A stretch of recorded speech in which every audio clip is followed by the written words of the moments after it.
The Soviet Su-27 fighter became one of the best combat aircraft made by the Sukhoi Design Bureau.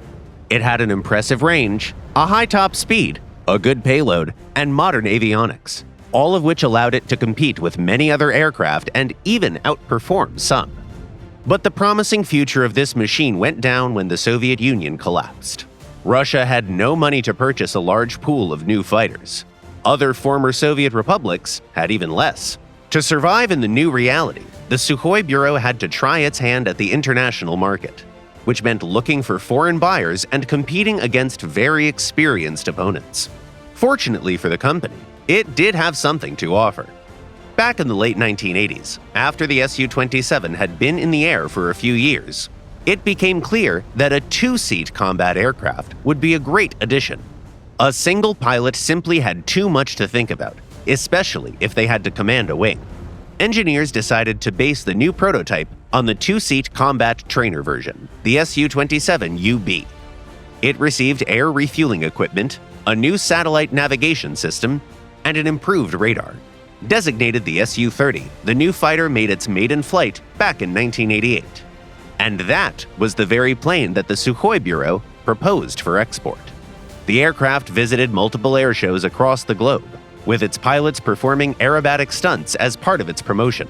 For a pretty affordable price, potential buyers could receive a versatile aircraft capable of fighting in air combat and delivering ground strikes.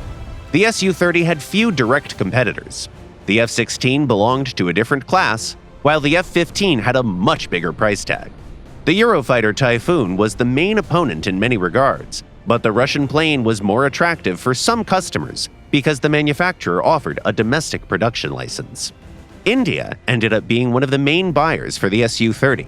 Its interest was among the major contributing factors to the project's development. A series of upgrades pushed the combat potential of the machine even further. One of the most notable new additions was the AL-31FP engine with thrust vector control. While the early Su-27 was simply a good performer, the Su-30 became a genuine, super maneuverable fighter that boasts an uncompromising advantage over any enemy in close combat. Besides, the engineers continued to improve the avionics, with new equipment being made in partnership with Israel and France. The resulting aircraft was a true export hit. India employs no less than a few hundred of them, and the list of other buyers includes China, Algeria, Vietnam, Kazakhstan, Venezuela, Malaysia, and others. The Su-30 became the lifesaver for one of the major aircraft manufacturers in Russia. Its success also helped the Su-27 family to live and thrive to this day. And so far, it doesn't seem like it's ready to retire, even with fifth-generation fighters around.